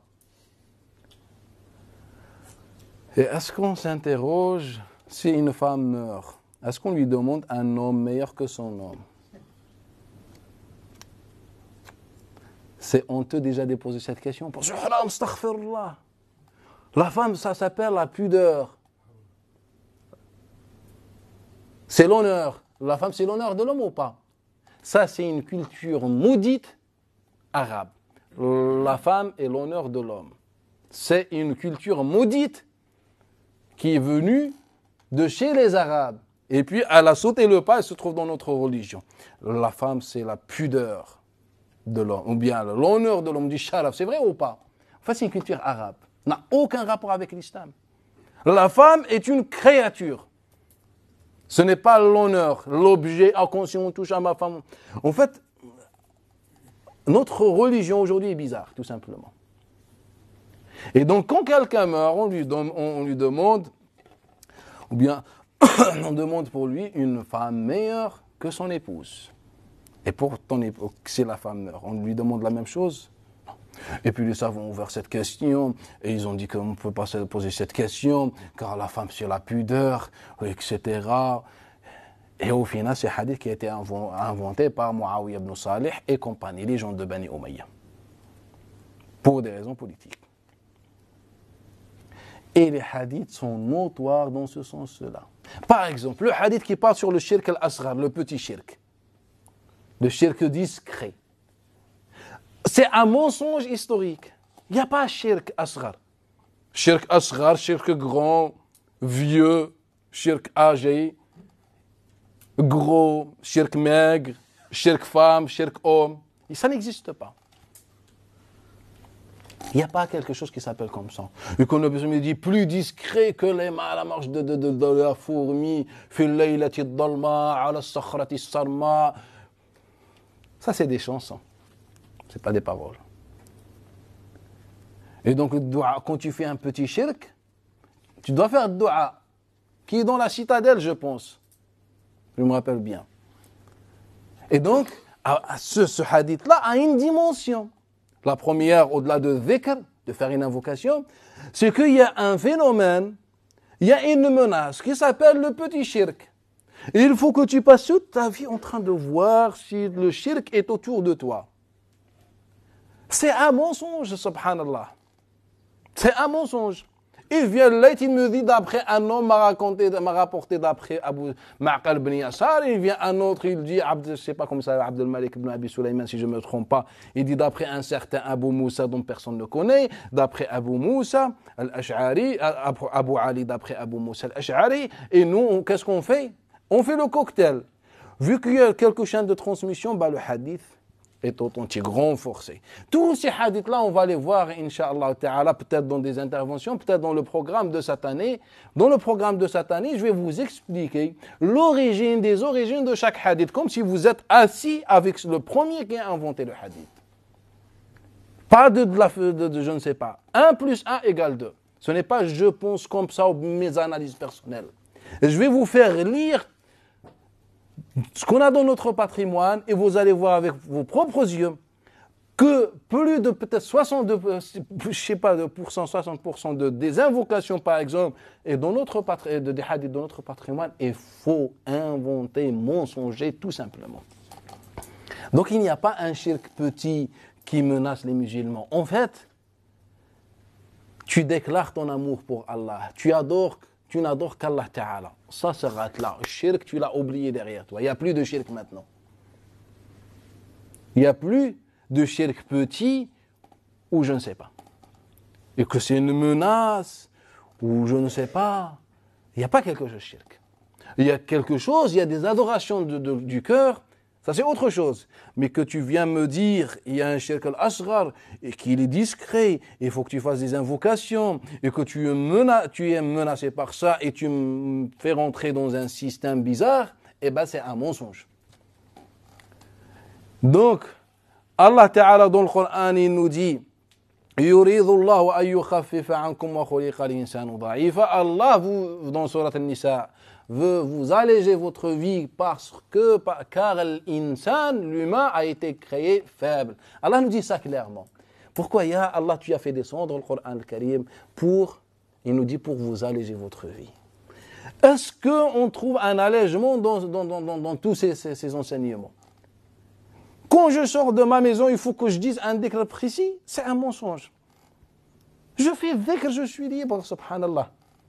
Je fais dhikr là où je suis, n'importe quel geste que je fais, j'essaye de faire dhikr. Dhikr, c'est quoi? Je prononce le nom d'Allah Ta'ala comme le Coran et le hadith, le prophète sallallahu alayhi wa sallam m'a enseigné. Ce n'est pas comme ce qu'on a inventé. Et donc ça, c'est un problème. Allah Ta'ala, dans Surat Yunus, on a vu le verset, Allah Ta'ala s'adresse aux hommes, il leur dit, ayyuhannas, oh les gens, je vous ai envoyé une guérison, je vous ai envoyé un rappel, je vous ai envoyé une guidée, je vous ai envoyé une miséricorde. Voilà de quoi l'homme devrait se réjouir. Ce qu'Allah Ta'ala dit. Et nous, est-ce que vous constatez, est-ce que dans votre vie, depuis que vous êtes pratiquant, est-ce qu'il y a une sérénité? Bismillah. Qui m'affirme qu'il vit dans la sérénité, depuis qu'il est pratiquant, bien depuis qu'il a embrassé l'islam. Sauf si on veut mentir par fanatisme. Oh non, astaghfirullah, je suis bien. Quel tu es bien, subhanallah, quand tu vas au magasin faire tes courses, tu es fou, préoccupé, obsédé. Je ne sais pas, 940, je ne sais pas quoi. Mais il y a de la gélatine, mais il y a je ne sais pas, de l'alcool, il y a je ne sais pas. Quand tu sors dans la rue, tu es obsédé. Au sein de ta maison, tu es obsédé. Halal, haram, tu es malade, tu n'es pas normal. Sur chaque chose, qu'est-ce que le Nabi sallallahu alayhi wa sallam a dit ou qu'est-ce que l'islam a dit? Mais il n'a rien dit. L'islam t'a dit ce que le Nabi a dit à Aqra ibn Habis par rapport à notre hadith. Ya Aqra, c'est haram de poser des questions. Comme Thabit d'après Hamad, d'après Thabit, d'après Anas disait, on nous a interdit de poser des questions dans le Coran. Le Coran nous a interdit de poser des questions. Le hadith se trouve dans l'authentique des musulmans. Safwan ibn Amr, d'après Yahya ibn Jabir, Abdurrahman ibn Jubayr, d'après son père, les deux rapportent d'après Nawas ibn Sim'an. Qu'est-ce qu'il disait? Ma mana'ani, la seule chose, ce qui m'a empêché de faire al-hijra ou bien de m'installer avec le Nabi sallallahu alayhi wa sallam, c'était quoi? C'est de pouvoir poser des questions au prophète sallallahu alayhi wa sallam. Donc ça veut dire quoi? Ça veut dire deux choses. Que la hijra de Mecca vers le Médina n'existe pas. Ce n'est pas la hijra dont Allah Ta'ala parle. Il y a quelque chose qu'on rajoute pour que ça donne la hijra réelle. Car ce compagnon lui dit, car nous on dit que c'est obligatoire, ce compagnon dit, moi je n'ai pas fait le hijra, pour quelle raison? Pour que je puisse poser des questions au prophète sallallahu alayhi wa sallam. Et la deuxième chose, par rapport à notre sujet, c'est que ce qu'il y avait bien une interdiction. Car le compagnon dit, pour que je puisse poser des questions. Donc il y avait des interdictions ou pas? Ou il y avait une interdiction de poser des questions ou pas? Non. Donc les compagnons ne posaient pas de questions. C'est les étrangers, les bédouins, ou bien les bédouins, les étrangers qui venaient parfois apprendre leur religion. Et donc c'est tout à fait normal qu'ils apprennent, qu'ils posent des questions. Ya Rasulallah, entre-temps, qu'est-ce qu'Allah Ta'ala fait descendre? Ya Rasulallah, à quoi appelle ta religion? Et donc, le Nabi sallallahu alayhi wa sallam répondait, il connaissait les hadiths, les réponses. Voilà, l'islam, c'est quoi? C'est salat, zakat. À chaque fois, il donne à Nabi sallallahu alayhi wa sallam une réponse par rapport à la personne, aux besoins de la personne. Et l'islam, ça s'arrête là. Il n'y a pas comment, je ne sais pas comment faire, ou les détails, etc. Prenez le cas des grandes ablutions. Combien ça vous prend l'apprentissage des grandes ablutions? Un moment. Mais il faut réviser pour pouvoir faire les grandes ablutions. Dans tout le patrimoine large et grand, on n'a que de hadiths sur ça. Le reste n'est pas bon. Et un petit reste est bon, mais il y a un secret. Mais je vous dis, on n'a que de hadiths. Et j'invite à quelqu'un pour qu'il me montre qu'il y a plus de hadiths. Et ce n'est même pas une parole de Nabi sallallahu alayhi wa sallam. On a zéro parole prophétique sur les grandes ablutions. On a zéro. Qui est le plus pieux, Nabi ou sallallahu alayhi wa sallam ou nous? Qui? Nous. Pourquoi? Car Nabi n'a jamais parlé des grandes ablutions et nous on s'est intéressés. Ça veut dire quoi? Que Nabi ne pratiquait pas. Que nous on est meilleurs. C'est ça notre comportement. Et c'est ça ce qu'on enseigne aux musulmans.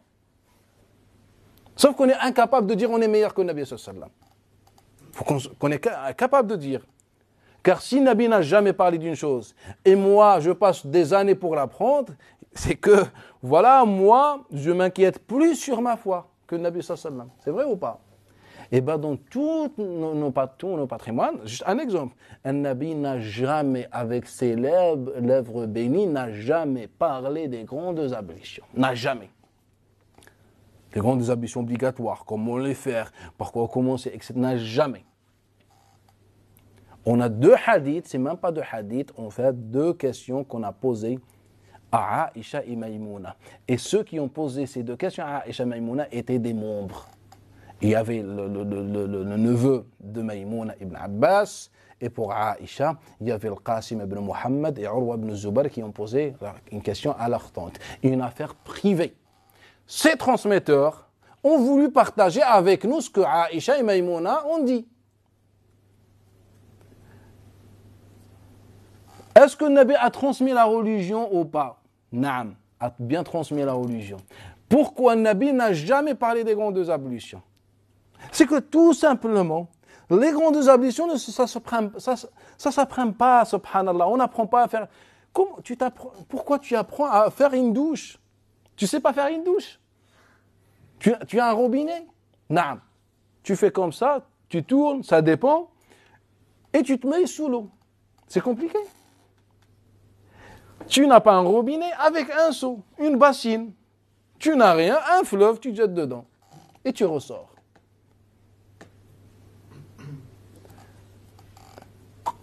Comment, subhanallah, je dois chercher comment faire une douche?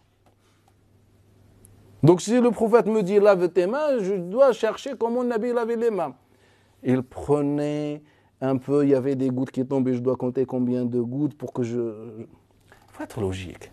Allah Ta'ala dit, si vous êtes dans cet état de ça, qu'est-ce que vous faites? Purifiez-vous, ça s'arrête là. Le Nabi, zéro hadith, n'a jamais enseigné à sa ummah. Pour quelle raison? Car je pense que c'est clair. Purifie-toi, qu'est-ce que ça veut dire? Tu vas faire une douche. Et le Nabi va nous enseigner comment faire une douche. Et c'est pour ça que le Nabi n'a jamais parlé de ça. Mais dans notre patrimoine, il faut qu'on parle. Et bien sûr, entre-temps, on s'est débrouillé bien, on a fabriqué pas mal de hadiths.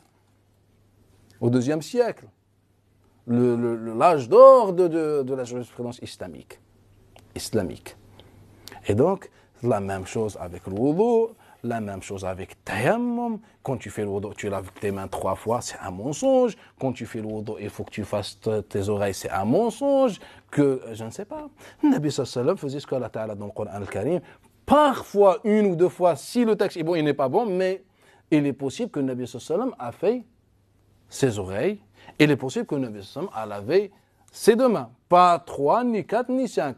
Parfois peut-être c'est 1, parfois c'est 2, et parfois c'est 3, parfois c'est 4, 5, ça dépend de ce que tu as sur la main. Et ça s'arrête là, on n'a pas de texte, un autre texte. Et nous, on passe des années pour apprendre le wudu. Après tayammum, et après la même chose pour le mas'a al-khuffayn, et après salat, on n'en parle même pas. Et donc, alors qu'au principe l'islam est une religion simple, et nous, on l'a compliqué. On a rendu l'islam une religion d'enfer de châtiment. C'est ainsi que nous avons châtié les juifs injustes. Comme ça, il nous a dit, en leur interdisant des choses. Et voilà ce qu'on est en train de vivre. Donc c'était par rapport à ce hadith, le hadith de Abu Huraira, que je disais, c'est l'un des hadiths les plus fondamentaux et les plus importants dans notre religion, mais il faut juste le comprendre. Est-ce que vous avez une question?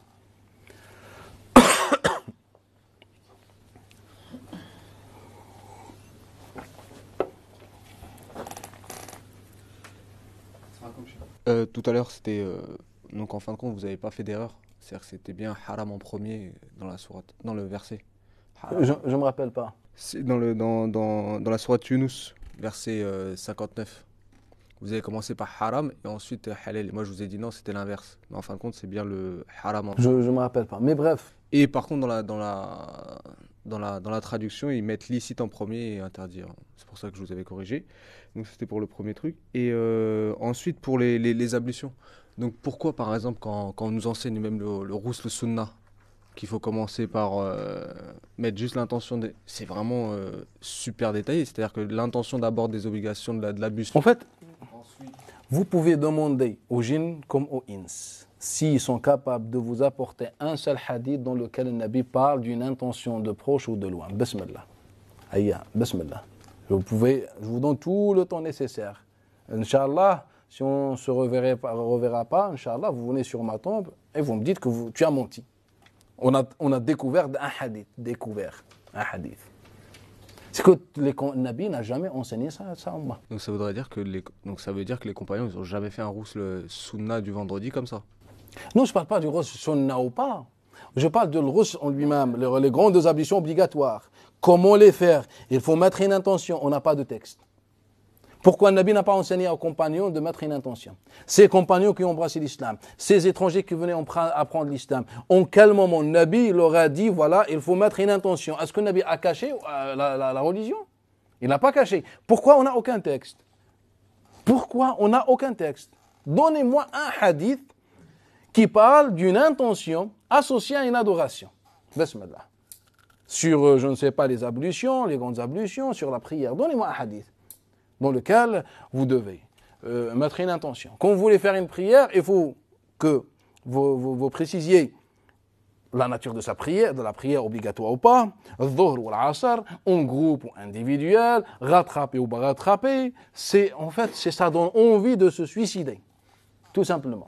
Il n'y a pas de texte. Et donc je dois faire au début des ablutions, avant de faire les grandes ablutions, je dois commencer par les ablutions sauf mes pieds. Que des mensonges. En fait, c'est au IIe siècle que les transmetteurs ont divergé. Sur la question des ablutions avant les grandes ablutions, c'est l'A'mash d'après Salim ibn Abil Ja'd, d'après Qurayb, d'après Ibn Maymouna, ou Maymouna, astaghfirullah, l'épouse du prophète sallallahu alayhi wa sallam. Et donc, d'après l'A'mash, les transmetteurs, donc on est au IIe siècle, fin IIe siècle, en ce moment-là, les transmetteurs ont divergé. Donc, il y en a qui parlaient juste que le Nabi a lavé les mains, puis sa partie intime, donc avant, ce qui est tout à fait logique, avant de faire les grandes ablutions, de se nettoyer, se laver.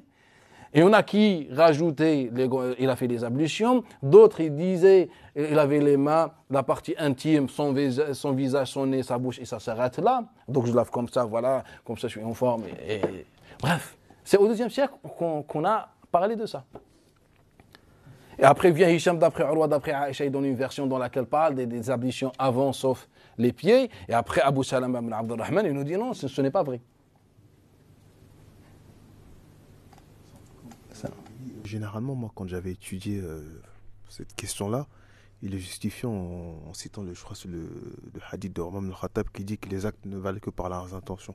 Après, peut-être c'est dénaturé de son contexte, mais généralement, je pense que vous avez déjà traité de ce hadith-là, mais généralement, en tout cas, c'est l'explication qu'il nous avait donnée. En fait, il faut juste réfléchir. Il faut juste réfléchir. Imaginez, quelqu'un se présente à la présidentielle. Et le premier jour, en privé, il dit à son public, bah écoutez, les actes ne valent que par les intentions. Barakallahu fik. Il a été élu. Il est devenu président. Il a fait des discours, des entretiens, des déplacements, etc. Et il n'a jamais parlé des intentions. Est-ce que les gens sont au courant de son projet qui parle par exemple sur les actes et les intentions? Cette personne est au courant de ça.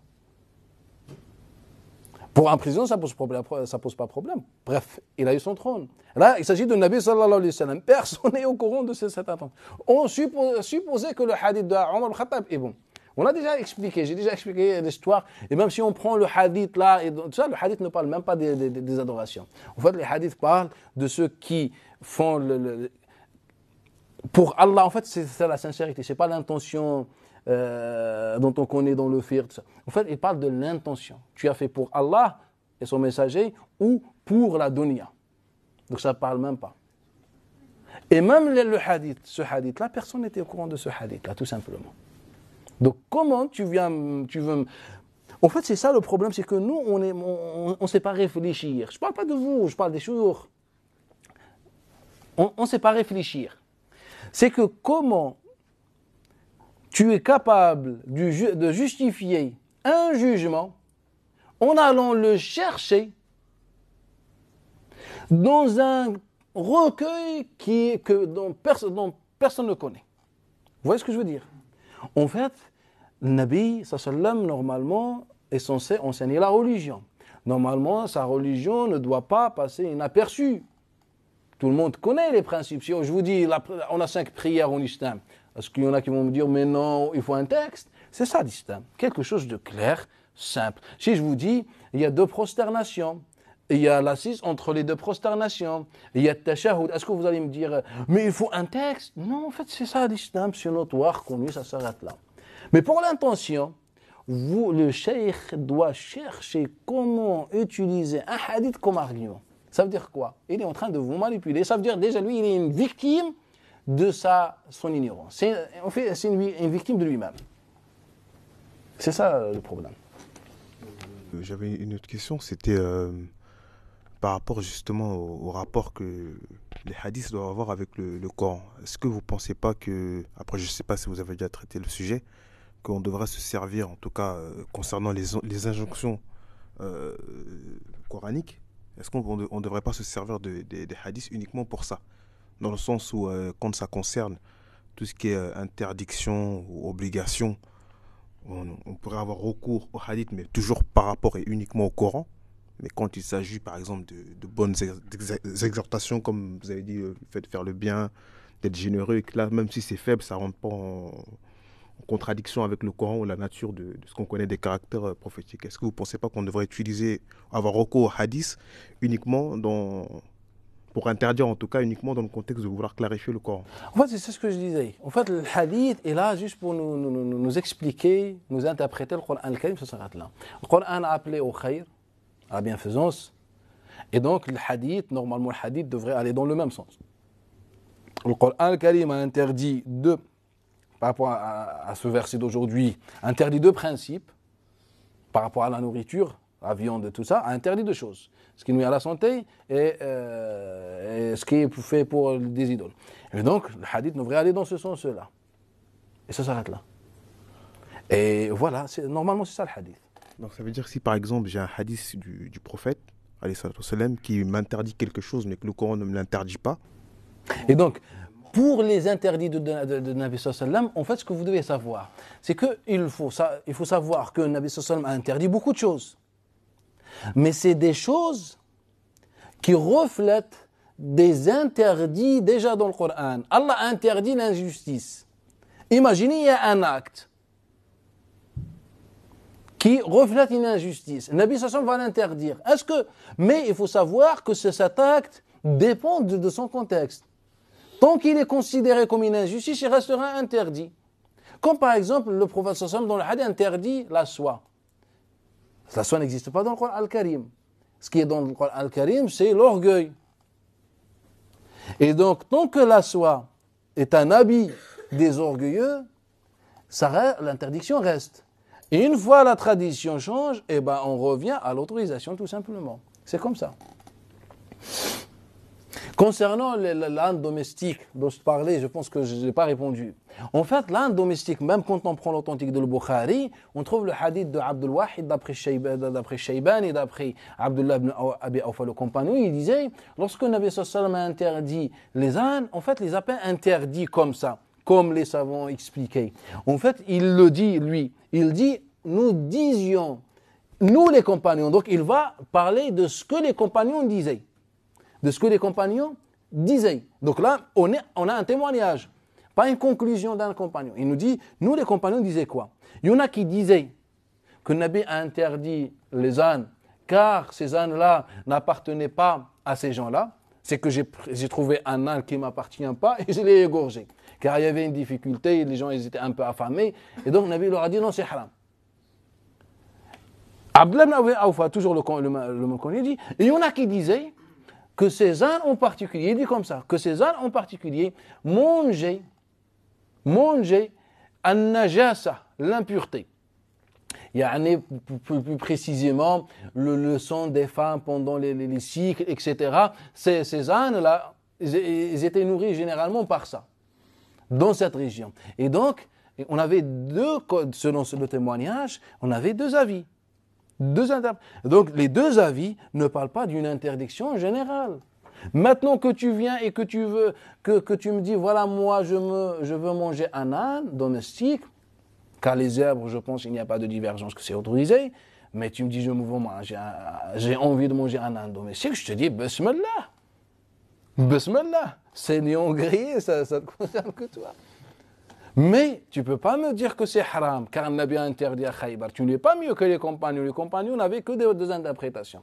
Ils étaient assis, ils ont entendu le message, ils connaissent le contexte. Ils nous ont dit voilà, soit ça, soit ça. Il n'y avait que deux avis. Et toi, tu as rajouté un troisième avis, que ces compagnons sont jahils, sont ignorants, et que pour toi, l'âne domestique est haram. Et c'est ça l'avis majoritaire. Non. Dans la sourate Les Bestiaux, verset 145, dit, dans ce qui m'a été révélé, je ne trouve d'interdit à aucun mangeur d'en manger que la bête trouvée morte, ou le sang qu'on a fait couler, ou la chair du porc, car c'est une souillure. Et de ça, on comprend qu'en fait, c'est ce qui nuit au corps. Et Allah Ta'ala nous donne des exemples. Termine le verset. Et donc, quand on termine le verset, je ne sais pas comment c'est traduit, Allah Ta'ala parle de deux choses. De ce qu'on a d'une perversité, c'est-à-dire ce qu'on a sacrifié pour les idoles. Et deuxième chose, ou ar-rish. Ar-rish, c'est ce qui nuit à la santé. Et donc, Allah Ta'ala donne l'exemple. Il nous dit, voilà, la bête morte, car la bête devrait être sacrifiée pour Allah Ta'ala, pas une bête que je ne sais pas. Et la deuxième chose, Allah Ta'ala, il parle de la chair, de l'khinzir ou je ne sais pas, dans ce sens-là. Et donc, Allah nous donne des exemples et après il nous donne la finalité. Voilà, au final il nous dit que deux choses sont interdites. Une chose qui nuit à la santé et une chose de perversité. Non.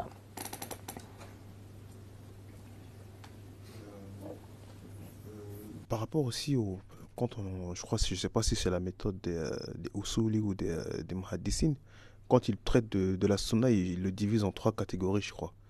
Ce que le prophète il a fait, ce qu'il a dit, je crois, il le trouve. Après la moralité de Nabi sallallahu alayhi wa sallam et après la nature de Nabi sallallahu alayhi wa sallam, les qualités de sa nature. Et du coup, ça aussi, donc du coup, ça ne vient pas directement du prophète. Je veux dire, par exemple, si le prophète, il est rentré chez lui du pied droit, par exemple, et qu'on nous rapporte qu'il est rentré chez lui du pied droit. Ça ne veut rien dire. Voilà, Donc il n'y a pas un texte qui nous appelle à faire une chose, ça ne veut rien dire. Nabi sallallahu alayhi wa sallam, au final, c'est un homme. Et donc l'homme, il peut faire des choses. Nabi sallallahu alayhi wa sallam a mangé avec 3 doigts, donc je peux manger avec 5 doigts si je veux. Ou avec une cuillère, moi je préfère. Et lui, il a mangé avec 3 doigts. C'est un homme dans son époque qui mangeait avec des doigts. Ça s'arrête là. Donc pour vous, il n'y a aucune, si vous voulez, bénédiction derrière le fait de... Après, je sais qu'il y a des hadiths qui disent qu'il y a des bénédictions, mais pour vous, il n'y a aucune bénédiction derrière le fait de rentrer chez soi du pied droit, ou je veux dire, pas de feng shui, rien du tout. Enfin, Si tu parles du pied particulièrement, je ne sais pas, après, ou bien tu parles de façon générale. non, tous les hadiths qui rentrent dans ce cadre-là. Où, En fait, le Nabi sallallahu alayhi wa sallam, nous, nous on suit le Coran al-Karim et le hadith de Nabi sallallahu alayhi wa sallam. Le hadith de Nabi sallallahu alayhi wa sallam va nous appeler à faire des choses qui vont dans le sens du Coran al-Karim, comme c'est souvent le cas. Il y a des hadiths qui sortent de ce cas-là, mais sont inventés, Inch'Allah, on va traiter, Inch'Allah, surtout dans notre programme, on va traiter de ces hadiths-là. Et quand je trouve un texte, j'essaye de l'appliquer. Mais si je trouve que Nabi sallallahu alayhi wa sallam faisait quelque chose et ça s'arrête là, eh ben, j'ai aucun texte en islam qui me dit il faut que tu fasses la même chose. Car les compagnons ne s'habillaient pas comme Nabi sallallahu alayhi wa sallam, les compagnons ne faisaient pas des coupes comme Nabi sallallahu alayhi wa sallam, les compagnons ne marchaient pas comme Nabi sallallahu alayhi wa sallam, les compagnons ne mangeaient pas comme Nabi sallallahu alayhi wa sallam. On a connu l'exemple d'Abdullah ibn Omar, celui que rapporte Ibn Abi Mulaika d'après Aïcha. Après, les compagnons, personne ne faisait rien comme Nabi sallallahu alayhi wa sallam, à part les adorations.